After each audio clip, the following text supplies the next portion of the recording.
And welcome to our first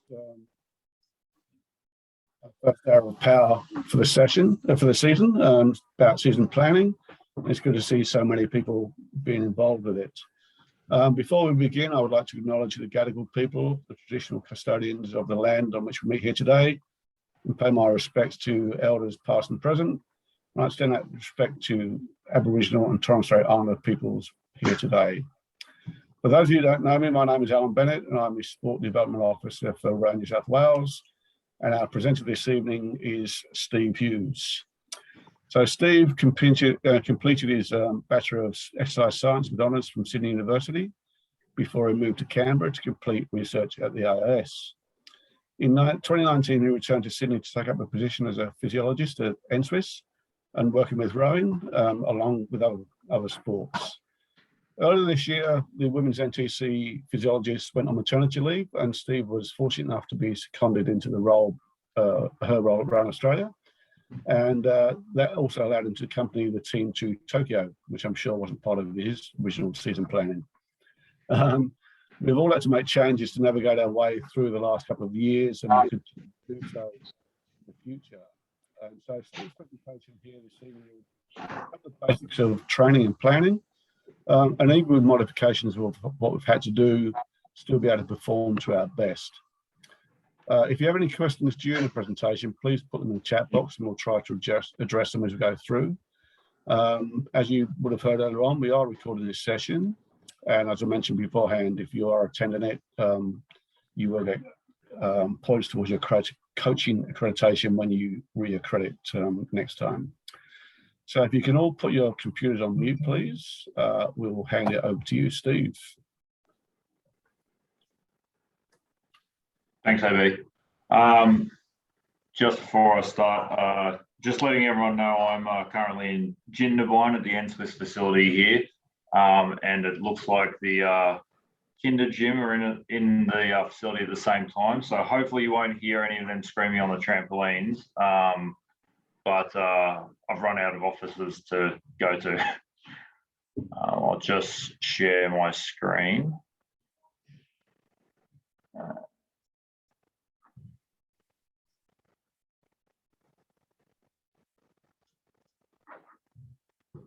Hang on. Is that the correct screen, AB? Yep, that's good there, Steve. Okay, cool. As AB said in the introduction, I was seconded to rowing in January of this year. So I went from largely being at NSWIS during the week to basically being at the Women's National Training Centre in Penrith, about 50 plus hours a week. And so that was a very good experience, and it was quite a different experience from NSWIS and being around obviously the top rowers in Australia, but it was very good, and it was very good for learning as well. So I'm going to give the presentation on season plan today. Hopefully it's not too dry. Obviously AB said that there's a number of different people from different areas of rowing in this chat, some athletes, some coaches. So hopefully everyone can get something out of it, and it helps them a little bit in their journey in rowing. So just a bit of the content that I plan to go through today. I was going to go through some training theory. I'm guessing there's varying knowledge on training theory. Coaches may know a little bit more of the theory based on the fact that they're prescribing exercise, and there's probably some of the masters rowers might have a fairly good knowledge as well. For some of the younger rowers, they may not know as much of that. I'm just going to talk about some of the determinants of success in rowing, just because I think it's important to know what makes a good rower and what we know makes a good rower, because everything about your periodization is trying to improve those skills and I guess get the win at the end. I'll talk briefly about the energy systems. I won't really go too much into the chemistry of it because in the boat you won't really be thinking about that. But it's important to know a little bit about the energy systems and how they work, including the timing, because that makes a difference in how you plan your training. Also going to talk about adaptation. This is about adaptations in general in sports, how you train and how you get adaptations. I'll be focusing more on aerobic for most of this, obviously because of rowing, but adaptation in general with training is fairly similar across most sports. I'll also talk about prescribing exercise. I think most of the coaches will be using some sort of prescription method, whether it's the FISA U1, U2 anaerobic thresholds, or the Australian T1 to T5, and also a bit about cross training. And then I'll go through specifically the annual periodized planning and why we do it.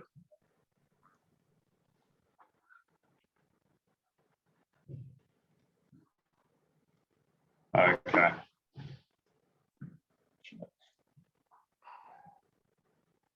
Okay, so determinants of success, there's a reasonable amount of research on determinants of success in rowing.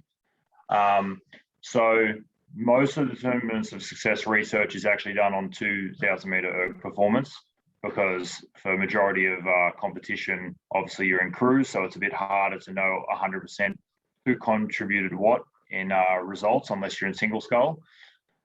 So most of the research is in erg performance, but of the research that exists, these things have been shown to provide a good erg performance.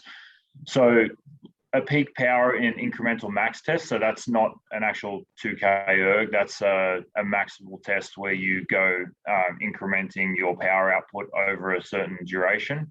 Rowing Australia have one which is on their website, which is a 7 by 4 minute incremental max test, which anyone can do.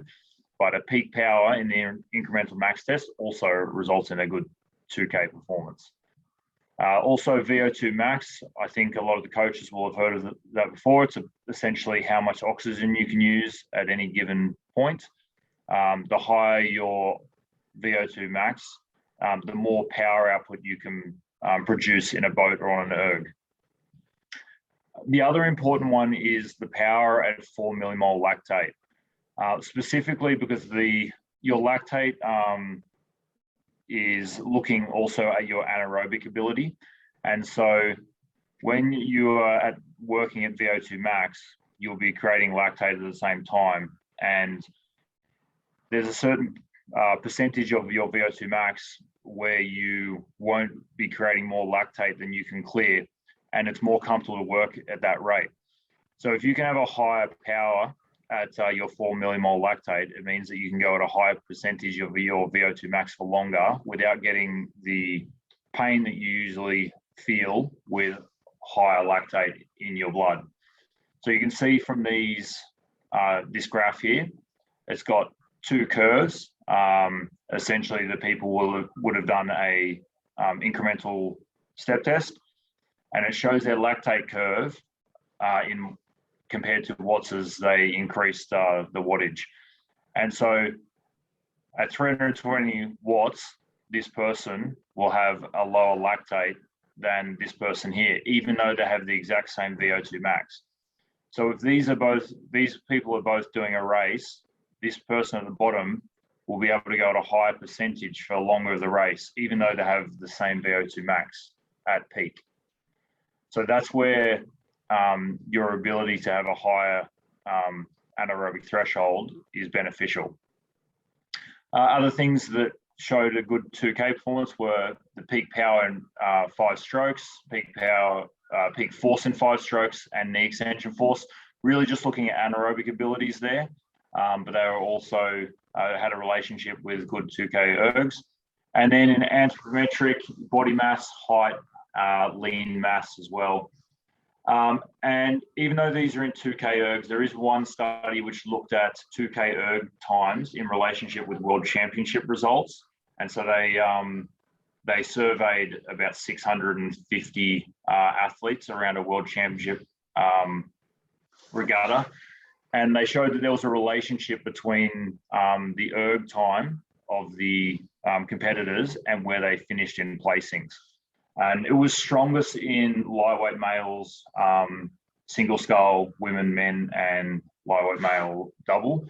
However, it makes sense that it was a better relationship in single and double, just because there was only one person racing the boat. And so they were only measuring one person's ergometer for that. If you're looking at something like an 8 with 8 different people in the boat, there's a lot more that comes into it. So it's a bit harder to get that from just their 2K erg. The data for knee extension force and body mass and VO2 max was also done. This was in schoolboys. So just for anyone who is a younger athlete, that was actually in schoolboys. So it does apply. And the body mass here and the power of 4 millimole lactate was in elite female rowers in France. So these do go across both male and female and young and old most of the time. So the other determinants of success, which are a little bit harder to research, is personality, coordination and technical rowing skill, tactical abilities, and consistency. I think all the coaches in the room will know that the consistent athletes tend to get the best results, because if you don't train, it doesn't matter how good your skills are. Personality tends to make a big difference in consistency as well. But there's a lot of things that go into an elite rower. So in terms of energy systems, we convert food into energy. Energy in the body is called ATP, adenosine triphosphate, and energy is stored in the muscle cell. Energy allows us to do work, and there's only limited ATP stored in our muscles. So when we exercise, new energy must be created. There's 3 energy systems that create the energy when we exercise. There's alactic, which is also known as ATP-PC or adenosine triphosphate phosphocreatine. There's anaerobic lactic, which is your glycolytic, and there's aerobic oxidative. Most people will know of oxidative when thinking of rowing. Oh, just going to get the chat up just in case anyone asks any questions. Hang on a sec. Okay. So the energy systems work at different rates. So the alactic is your quickest, and then anaerobic lactic, then aerobic is the slowest, which is why all 3 are important in rowing.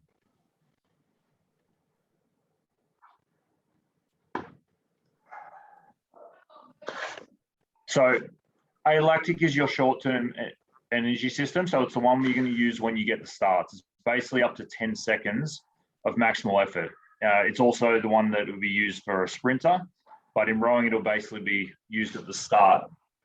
And when you use your alactic energy, the phosphocreatines will use to replenish the alactic system, but they basically decrease by 50% in 5 seconds. So there's not a lot of that.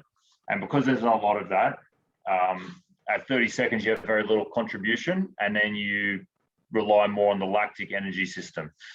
So lactic, you can see here at the very beginning of the race, 100%, and within a very short period, it's down to nothing. The lactic system increases at around 10 seconds, and it's the prevalent energy system from 20 seconds to 2 minutes. This is because the aerobic system takes a while to kick in. So you do need a good lactic system for rowing as well as aerobic. You get a byproduct known as lactate, which is usually when you feel sick or get some pain in your muscles when rowing. That's your lactate. And it breaks down blood glucose and glycogen stores to create that energy. The amount of glycogen available is related to your carbohydrate present in the diet, which is why endurance athletes tend to carbohydrate load before competition, sorry. So your last one is aerobic, which you should be fairly familiar with. It's quite slow in the beginning, and at about 2 minutes, it really kicks up and it will take over most of the load. Aerobic uses blood glucose and muscle glycogen to produce your energy, and enzymatic reactions occur in the presence of oxygen. This means you don't get the byproduct that you get from the lactic system, which is why it's ideal for most of your rowing race. It can use fats and proteins in ATP production, though usually at lower intensities, and it's the primary source of energy for events from 2 minutes to 3 hours. The latest research on breakdown of aerobic to anaerobic is 80% aerobic and 20% anaerobic. The shorter your race is, the higher you'll have anaerobic. It will still be largely aerobic, but it will be a great proportion of anaerobic comparatively. So if you're a masters racer and you're only doing 1,000 meters, then you will actually require a greater amount of anaerobic energy than you would if you were doing a 2K. Muscular endurance is also a necessity in rowing, so you need to do your weights. So just a quick thing about strength. The reason why strength is important in rowing is that rowers average 70 to 90 kilos per stroke for 210 to 240 strokes in a race. And they generally work at 40% of their peak rowing strength. A research paper looking at Dutch rowers with isometric contraction showed that the international rowers were able to push 204 kilos on an oar. The national level rowers were able to do 183 and the club level 162. So regardless of the numbers, it shows that the higher up your level, the stronger you are. And if you want to increase your boat velocity, you will need to increase the force of the blade through the water.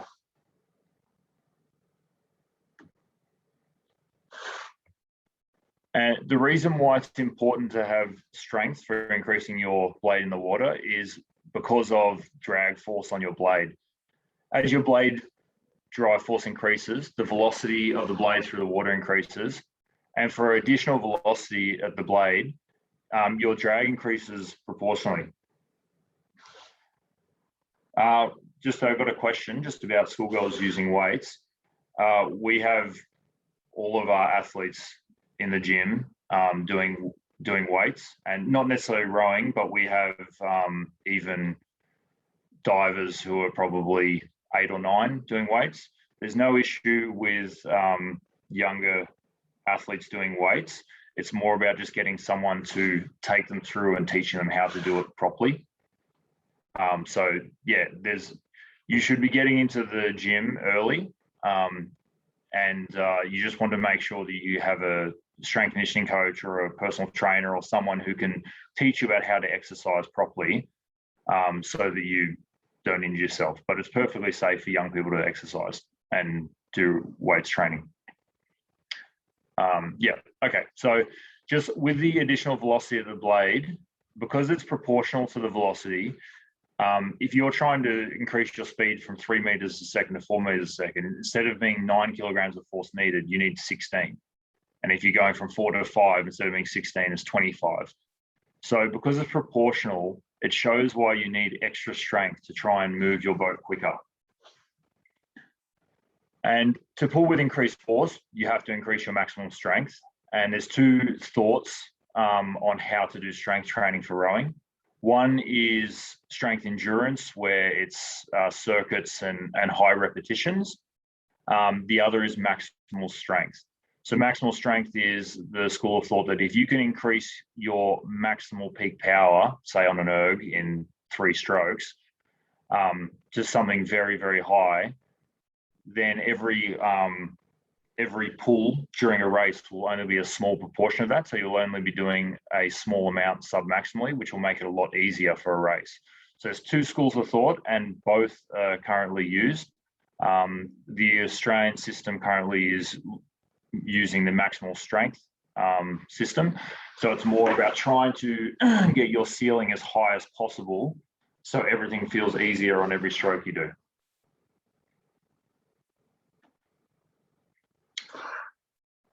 So just a summary of rowing, predominantly aerobic, so 80-20, but anaerobic ability is still required for the start and the end of the race, particularly in the start when where your aerobic system hasn't kicked in yet, and at the end when you're doing your wind. There's large strength requirements to produce greater force on the oar, so don't neglect strength training as a rower. You can see rowing here on continuum is near aerobic and muscular endurance, and that's why you need to basically focus on the aerobic and muscular strength. Okay, so just talking about adaptation, when you train to try and adapt and improve. A periodization training plan aims to induce adaptations that improve. You require well-planned, methodical and challenging training to improve. If you don't have an appropriate stimulus, then you won't improve from the stimulus. So if you see this middle graph B here, they've got the training stimulus. After the training stimulus, they fatigue and their ability gets a little bit worse. And then they super compensate, get a little bit better, but then they give the same stimulus and they go down again, fatigue, go back up to the same spot, same training stimulus, and then they go down, and they're not actually improving their ability there.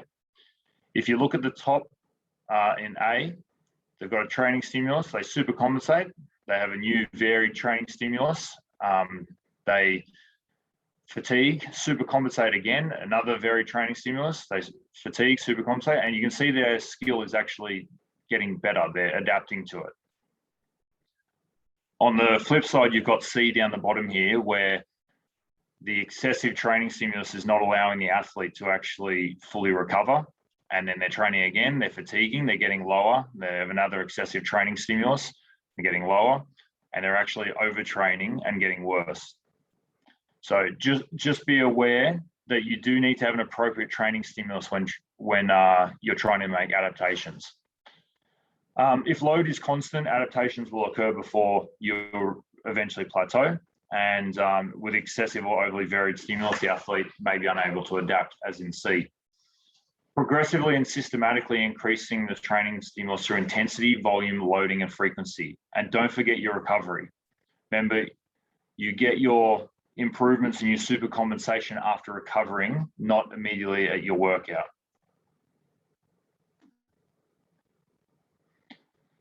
So just some information on recovery.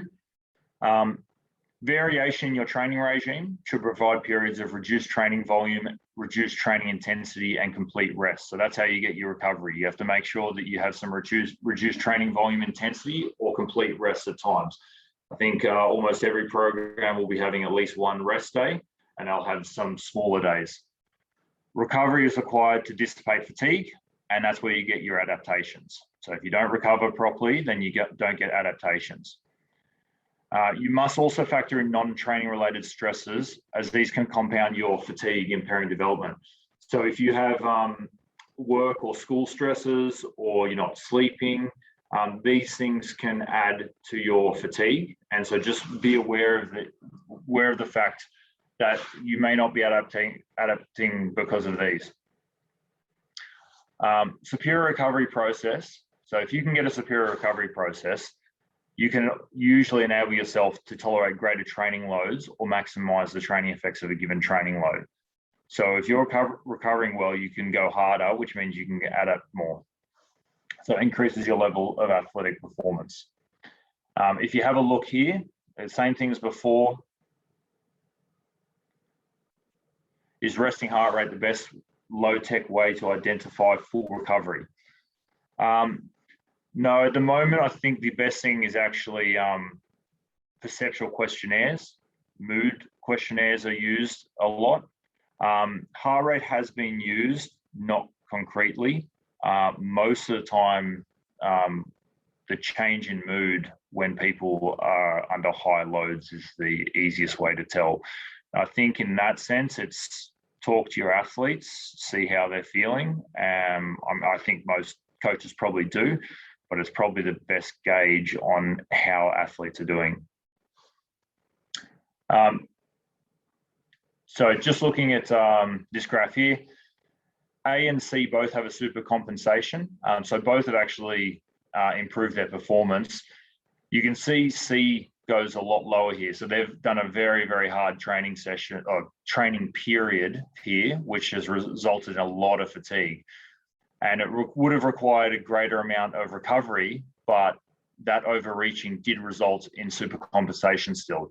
You just have to make sure that recovery is given, even if doing incredibly hard workloads for a longer duration, because otherwise you can get to overtraining or exhaustion where you won't recover. There isn't really a noticeable difference in recovery time between male and female athletes. It's fairly similar. There is some suggestion potentially women can cope with recovery from some aerobic work a little bit better, but it's nothing noticeable that I've seen.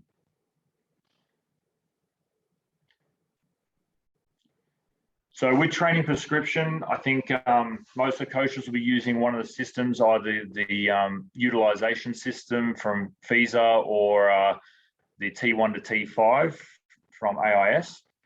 The T1 to T5 basically segments your capacity based on your aerobic and anaerobic thresholds. So in 2004, this was created, the T1 to T5. It was taken from thousands of tests from the state institutes, and it's now used in a lot of the aerobic programs in Australia to program training sessions. As I said, the utilization system is pretty similar. It's got percentage of heart rate or max heart rate, and it has the different zones. So you can see T1 is light aerobic, T2 is moderate aerobic, and so forth. Majority of rowing is around T2 because it's a predominantly aerobic sport. However, as you get to later in the season, you'll get more training sessions within T3, T4, and T5. The heart rate bands on these will not be exact for everyone, so it will require some individualization. In the institutes, we'll usually do testing to see where people's anaerobic and aerobic thresholds are. But just be aware, for most emerging rowers, it's probably fairly accurate with the heart rates as is, though some of the elite athletes, it's a bit off, which is why we do testing. And so if you see the blood lactate threshold relationship, it shows where these are on the curve. And so T1 light aerobic is before there's any accumulation of blood lactate, and moderate aerobic is from the first lactate threshold with the first inflection where it starts to raise to halfway between the second inflection, the lactate threshold. And then T3 is the other half. T4 is right on threshold. So any threshold work would be at this point here. And then T5 is maximal aerobic, so it's above there. So anything in T5, you're going to get a lot of lactate accumulation. Most rowing is within T1 and T2, with some work between T3 and T5 later in the season. So most rowers do a reasonable amount of cross-training. The paper by Tran said that 40% of weekly training was reported as cross-training in elite senior and junior rowing. So the paper by Tran looked at quantifying the differences between different modalities of exercise.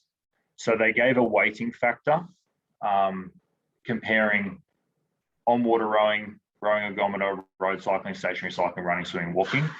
And so with this, they counted on-water rowing as the gold standard. So the weighting factor was 1.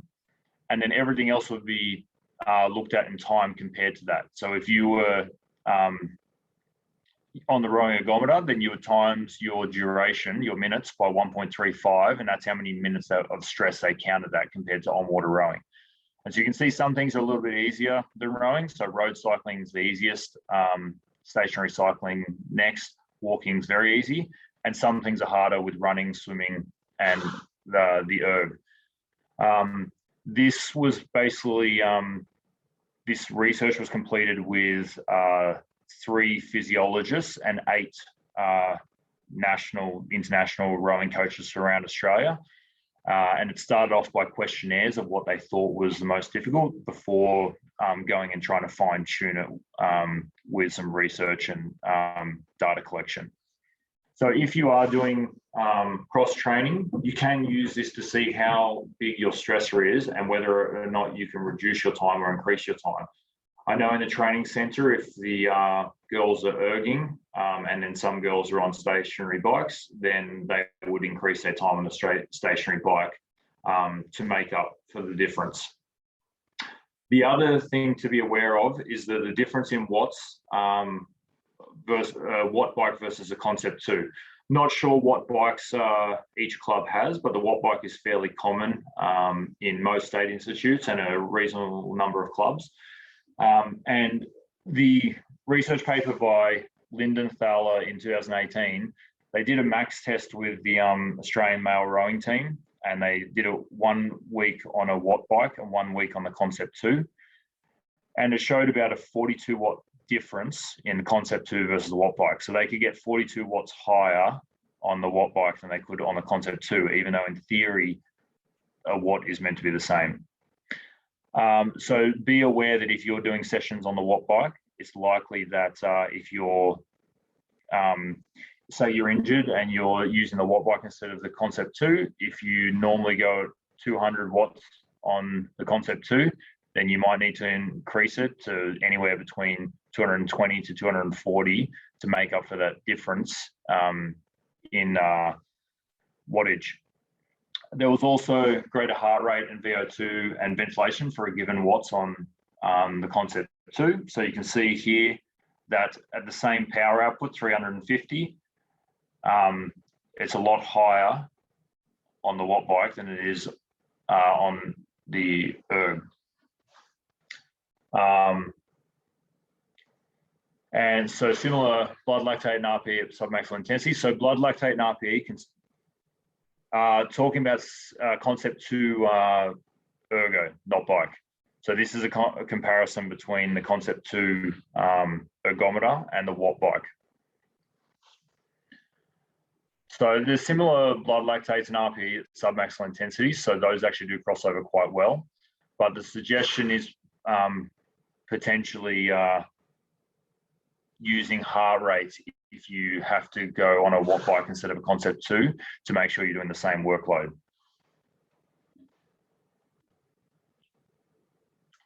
Okay, so annual periodization training is what your coaches will use throughout the season. So periodization divides your annual training plan into smaller training phases, which makes it easier to plan and manage the training program and ensure that performance occurs at your main competition. So ideally, you want to peak for your most important competition of the year. If you're trying to peak for too many competitions, then you reduce the amount of training you can do or effective training you can do. And it means that your most important competition, you won't perform as well. So periodize enables you to maximize adaptations to improve performance. It divides your training year into distinct phases with specific objectives and abilities. You can see here, you've got your preparatory, competitive, and transition. And smaller segments are easier to manage. So it's easier to write weekly programs based on what you're trying to do in that phase. And it's easier to plan your macro cycle, your longer phase, also based on whether you're in preparatory or competitive or transition phase. Your segments should be logically constructed and appropriately sequenced. So things to consider for periodization. You should focus on the most important competition to maximize your performance at that event.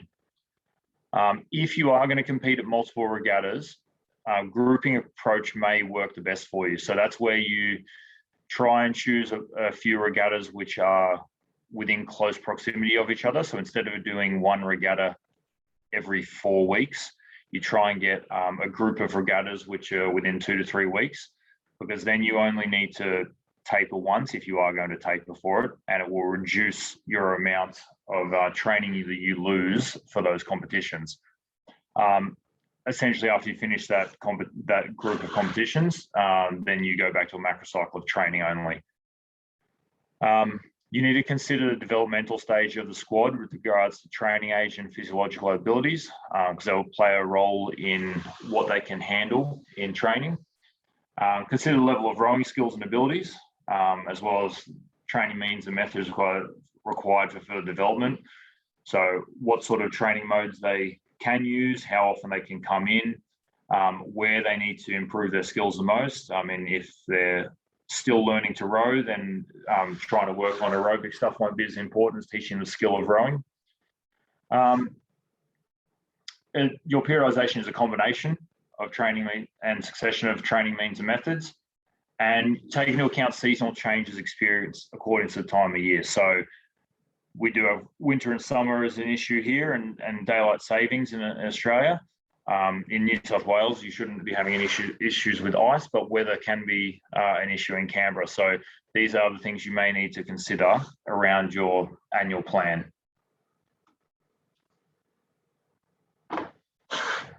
So the three main phases of periodization are preparatory, competitive, and transition. You can see them here. Your preparatory is general prep and specific prep. And usually you're focusing on aerobic endurance in your preparatory, and then the foundations of specific endurance before going into competitive, where you'll focus more strongly on specific endurance. Your transition is about removing fatigue and recovering before your next season. No rowers really have much of an off season. Most elite athletes will transition. So they'll continue doing training at a lower intensity, but they won't have a complete off season. It's a lot easier to maintain your ability than it is to get it back. Your time duration of your phases is largely determined by when your main competition is and your competitions around that you want to compete at. So you choose your competition that you need to perform at your best, and then you work backwards from that. To make things easier, your periodization plan is composed of macrocycles and microcycles. So macrocycles are bigger and microcycles are smaller, and microcycles will essentially try and meet what your macrocycle is aiming to do. So it makes it a lot easier to manage. The main determinant duration of these phases is the competition schedule again. So multiple competition dates require multiple bouts of recovery and high stresses on athlete, which is why it's not ideal to be doing a very large number of competitions per year. Obviously, this might change depending on where you are as an athlete. If you're still training, getting improvements in racing, then it might be beneficial for where your skills are at the moment. But as you get more serious and you get greater improvements in your aerobic capacity and anaerobic capacity, you will want to try and peak for a final competition. So macrocycle is 2 to 7 weeks long. It will depend on which phase you're in, on how long it is. And it consists of microcycles, which are similar in nature. So in the general prep phase, most of the macrocycles, most of your microcycles inside that macro cycle will be around aerobic endurance. Macrocycles must allow for flexibility in the training plan, so you will have to change things at times. Training doesn't always go to plan. People adapt at different rates. You might need to increase the level of training. You may need to decrease it. So you do need to be adaptable for this. So microcycles make up your macrocycles, and they're 3 to 7 day increments. So this is like your weekly program that you get. It determines the quality of the training process, and it should be constructed in accordance with the training objectives and the phase of training. So it should be meeting your macrocycle objectives, which are trying to meet your phase of training objectives. Things to consider in microcycles. So there's a fair few points for this one, just how to maximize what you're getting out of your microcycles. The objective of the microcycle and dominant training factors, you need to consider the training demand during the microcycle. So the volume, the number of sessions or hours, the intensity and the complexity. the fluctuations of intensity contained within the microcycle. So whether or not you have multiple hard sessions, whether you have hard, easy throughout the week. The methods used to induce the training stimulus in each training session. That's one talking about whether or not you're working aerobic, lactic, or the mode of exercise. The days on which training and competition will occur also are important. This might be set by your athletes based on whether they're school, work, masters rower. You will have to work around their schedules to some degree. You need to consider whether single or multiple sessions will be completed per day. Order of succession for multiple sessions. So if you are doing multiple sessions per day, consecutive aerobic training sessions is fine. There's no real issue with that. Ideally, you want to avoid several successive intense workloads. So if you're doing very high intense training, you don't want to be doing them successively. You don't want to be doing 2 morning intense workload sessions.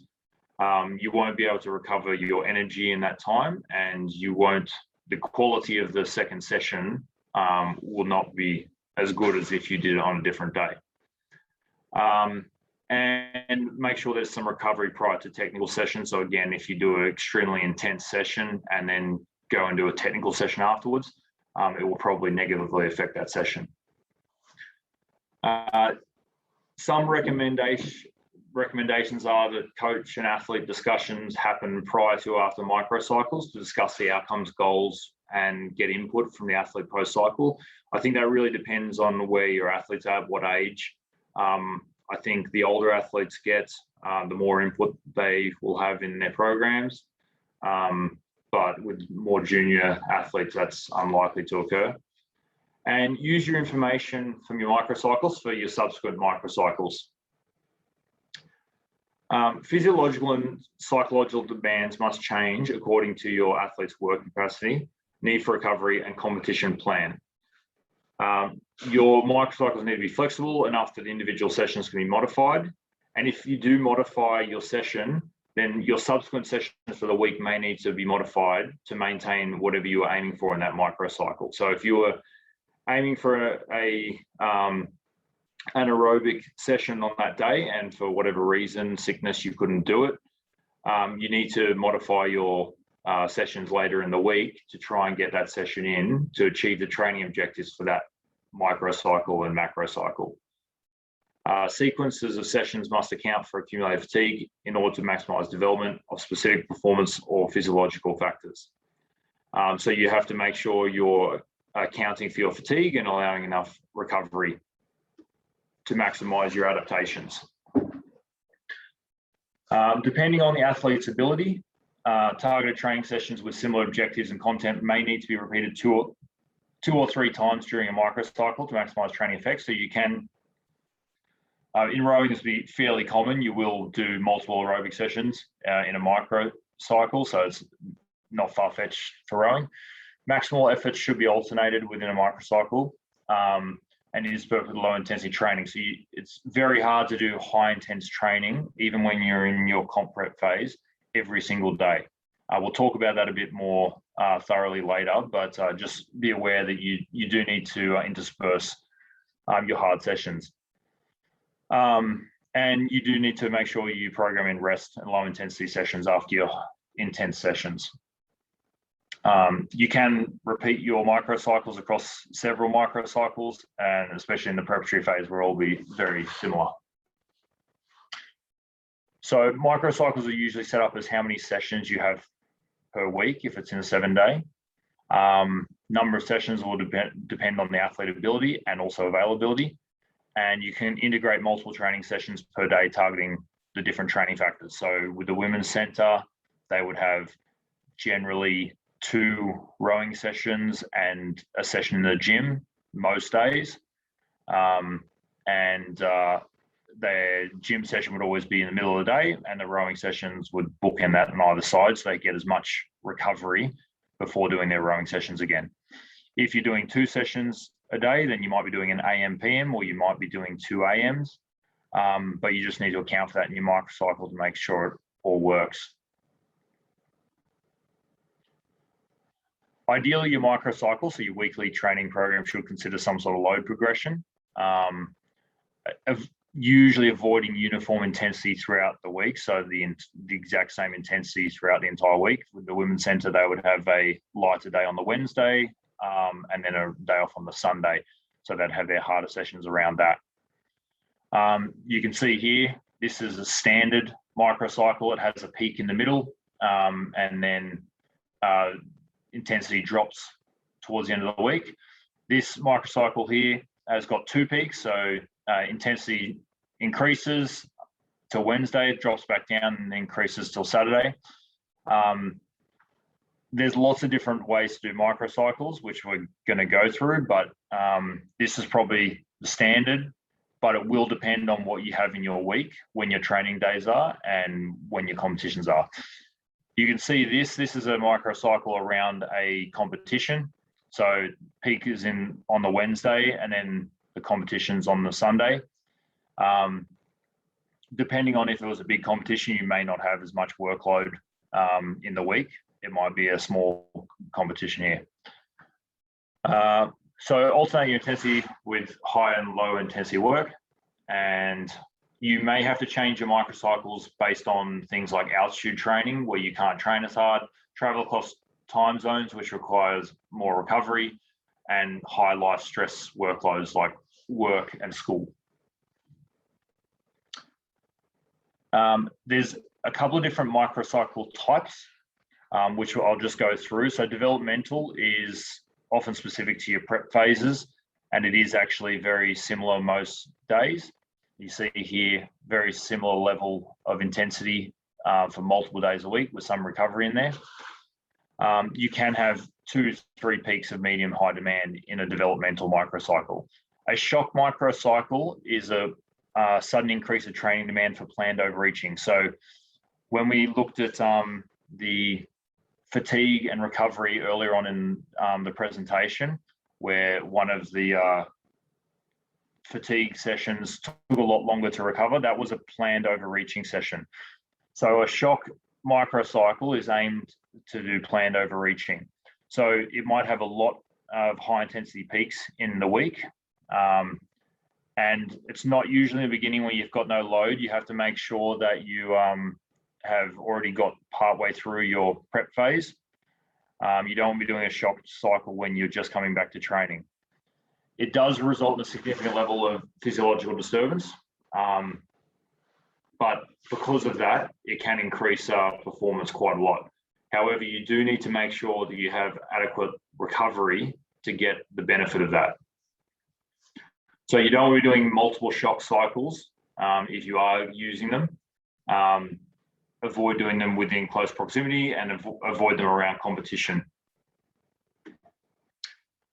Your competition microcycle is pretty standard.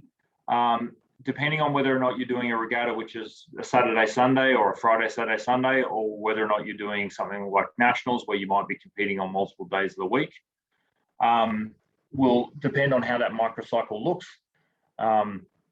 You're going to use less unloading on days before your minor competition. So if it's only a weekend regatta, you're generally going to do less unloading on that compared to nationals.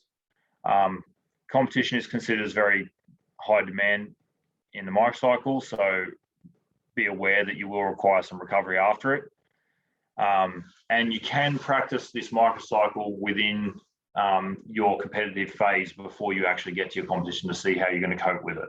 Whether that's practicing high intensity exercise on the days that would have been your competition days, you can implement that in your competition phase. So as I said, first microcycle after competition will be lower intensity. Regeneration is essentially just a recovery microcycle. So it's there to dissipate fatigue and elevate preparedness. So to get that super compensation that you're aiming for, that adaptation, you'll use a lower training volume or intensity to get that regeneration. And you can also focus on cross training then. So you may reduce your on water or your erging. You may do some more cycling or swimming, something that allows you to relax a little bit more. It promotes recovery and reduces potential for overtraining. Your peaking, unloading microcycles, I'll go through more closely later on, because this is about how to peak for your major competition of the year. The idea of peaking is a manipulation of your training to dissipate fatigue and get the maximal super compensation you can have, and then get you to perform on the day that you need to for your competition. So this is just going to look a little bit at specific endurance periodization, more as it pertains to rowing. So the specific endurance periodization for rowing is the first phase, aerobic endurance, and that sits largely in the preparation phase. You can see here, you have here aerobic in the preparation phase. Then you end up aerobic and specific endurance, which is the end of preparation coming to competitive, and then the specific endurance in your competitive phase. So you can see here, this black line is the volume. This is like your microcycles, and you can see the volume increasing in the preparation phase with a fairly low intensity. This is the intensity of the gray line here. As you get into competitive phase, your volume drops down a little bit and your intensity comes up a bit. So this is how your programs change in rowing. And you can see here, this has got your peak. So it's the person's adaptation, their ability, and they're peaking right at their final competition to get their best performance out of them. Aerobic endurance is focused throughout transition and early preparatory phase, and it's usually moderate intensities for aerobic endurance. The changes you get from aerobic endurance to cardiorespiratory function and musculoskeletal function. So it's the ability to get more blood to your muscles, get more oxygen from the blood, greater mitochondria to create more energy, and also improving fiber content of your muscles to more oxidative fibers, all to help you be more aerobic. You get more efficient use of fuel substrates, carbohydrates and fats, adaptations stimulated in response to the workload. So your next phase is the aerobic specific endurance. So here you're going to introduce elements of specific endurance, alactic and lactic systems. So your alactic is your starts, like your first 10 seconds of your race, and that's going to be around here and continuing all the way through competitive. And your lactic systems, which will be more like your 500s and your 1000s, and you repeat 500s, working on the lactic threshold. The early part of this phase emphasizes aerobic endurance still, with the later portion shifts to specific endurance, to those alactic and lactic. So moving on from that, you'll then go into your specific endurance, which coincides with your pre-competitive and competitive phases of the annual training plan. So you're looking around here. You'll have an increased use of lactic and alactic training during this period. And the idea is to develop all the changes you made in the preparation phase to specific rowing abilities for your race. So you will need alternating intensities in this competitive period, because you will be doing a higher intense. You can see there's a higher intensity workloads in this phase. So you will need alternating intensities to allow enough recovery. So in case you're not doing a monocycle, most of rowing at elite level is generally monocycle annual plans, where they have a single event they're trying to peak for at the end. There are also other versions, bicycle, where they have 2 peaks, and tricycle where they have 3. Again, when we talked about it previously, ideally you don't want to try and peak for multiple events. You want to try and peak for your major event, because when you do try and peak for multiple events, you then need to have a taper, which reduces your training over that period and reduces the amount of training you can do across the whole year. So this monocycle allows you to get the most training you can for that one event. So trying to manage your stress of your athlete. Where volume is high, intensity should be lower. So in that initial aerobic phase, the volume is generally very high, but the intensity is lower to help counter that. You need to provide regenerative opportunities after competition. So if you do a competition, you need to have some time at lower workloads or complete rest to recover. Depending on how big the competition is, will be how much rest you need. If it's not a serious event, then you may only need some lighter workloads. If it's a nationals, then you'll probably need days afterwards to recover. Try and maximize recovery in athletes in high stress periods through sleep and nutrition. So sleep and nutrition are your number one items to help you recover. It's like everything else is a 1%er. Sleep and nutrition are your most important aspects of recovery. So athletes can manage to cope with high workloads at times as long as they're getting enough sleep and nutrition. Ability to tolerate stress can be individual, so just be aware of your athletes. Some may cope better than others, so they may need changes based on that.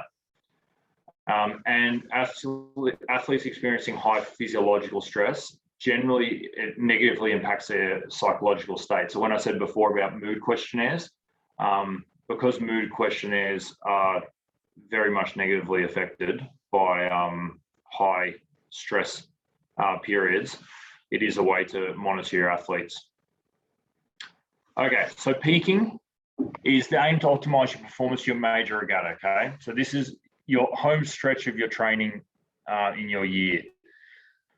So when you peak for a regatta, it's a temporary state of training when your physical, psychological, and technical and tactical elements are all maximized. So it's the best you can be across the year. Peak performance can potentially be maintained for 1 or 2 weeks, but you can't maintain it for longer than that. Physiologically, an athlete can perform 2 or 3 peaks in a season. So as we looked at the tricycles and the bicycles, it is possible, but because training will be missed over those periods, it's not ideal if you have one major regatta in the season.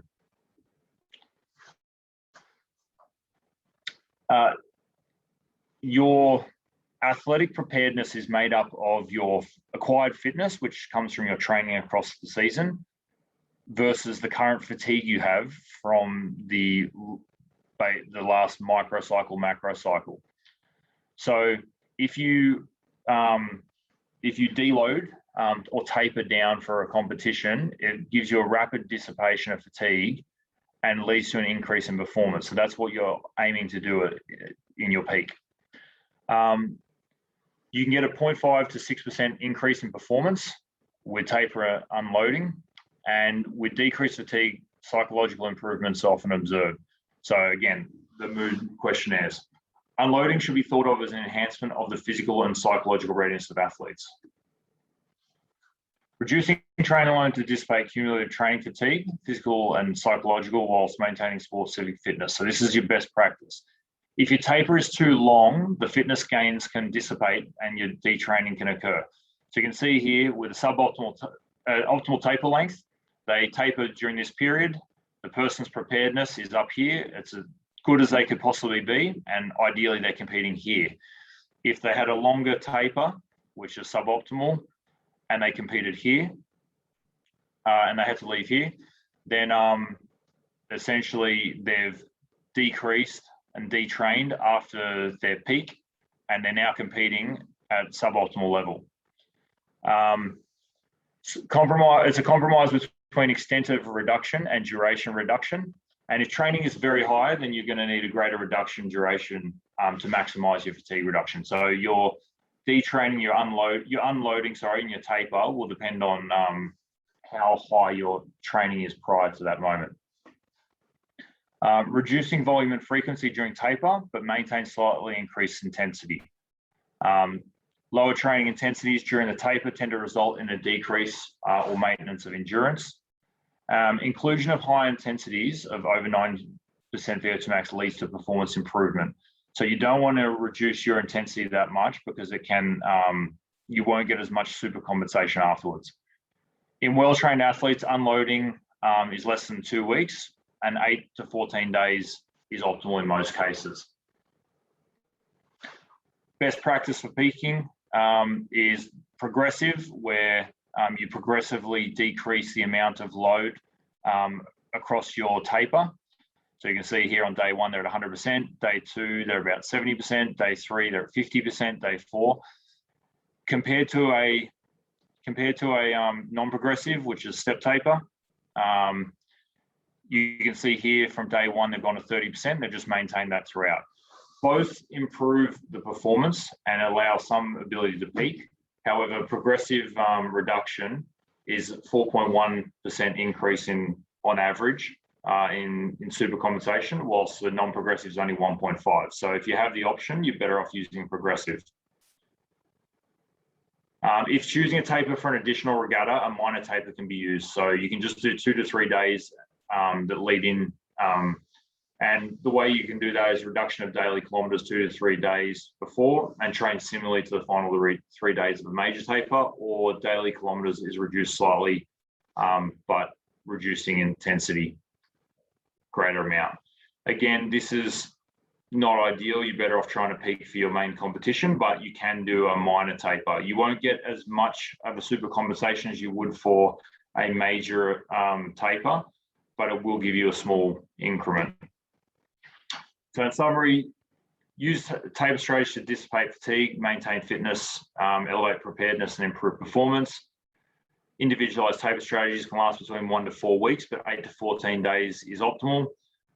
Remove strength work 5 to 7 days prior to competition. Maintain moderate to high training intensities during the taper to avoid detraining. Decrease your training volume by 40 to 60% of pre-taper volumes. If you're in a very high workload prior to that, then you may need to do it by 60 to 90%. Maintain your training frequency at 80%. Rowing is a very technical skill, so you want to make sure that you maintain those technical abilities. So you're better off reducing the duration of the sessions, but keeping the frequency up. And use progressive non-linear taper models for the best supercompensation. You can expect performance gains of approximately 3% in response to a taper. That's it. Is there any other questions? Okay. So when we plan a season, do female athletes need to work more on aerobic and endurance than male athletes before we get into pre-competition and competition phases? In other words, do we make the general and specific preparation for females longer? No, the females should be fairly similar to the males.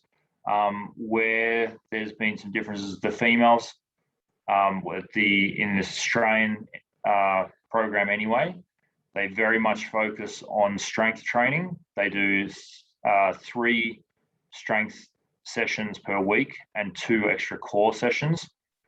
So it's actually more probably the strength where it differs more than the endurance. Is there any other questions?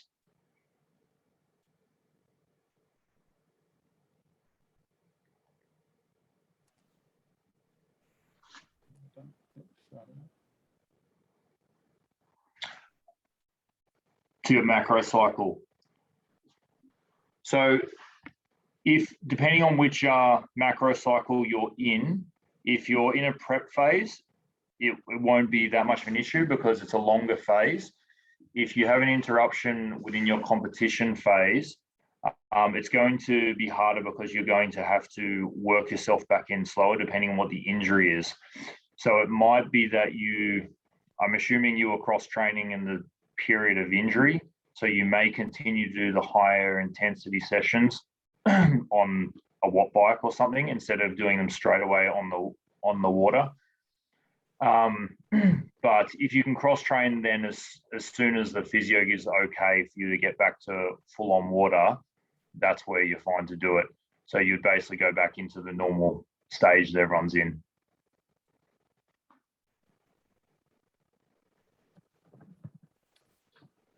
Okay, well, lots of information there, Steve. Thank you very much. Any more questions for Steve at all? It's very timely what you said there, Steve, about the number one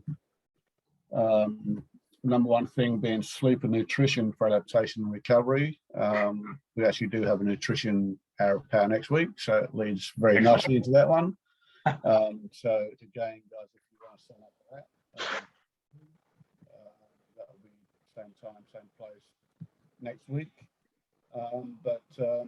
Yeah, if nobody has any more questions, someone just come in now. Okay, thank you. Okay. So yeah, no more questions. Well, thank you very much, Steve, for your time and your effort with this. It's been very informative. Hope everyone It's a bit dry, but hopefully everyone managed to get something out of it. And you can show your appreciation. If you go down to your bottom of your screen, they got a little reactions button there. You can press raise hand or cry if you want to, or send a kiss to him. So thank you very much, Steve. Thank you. And yes, thanks, guys. If you want to log on for next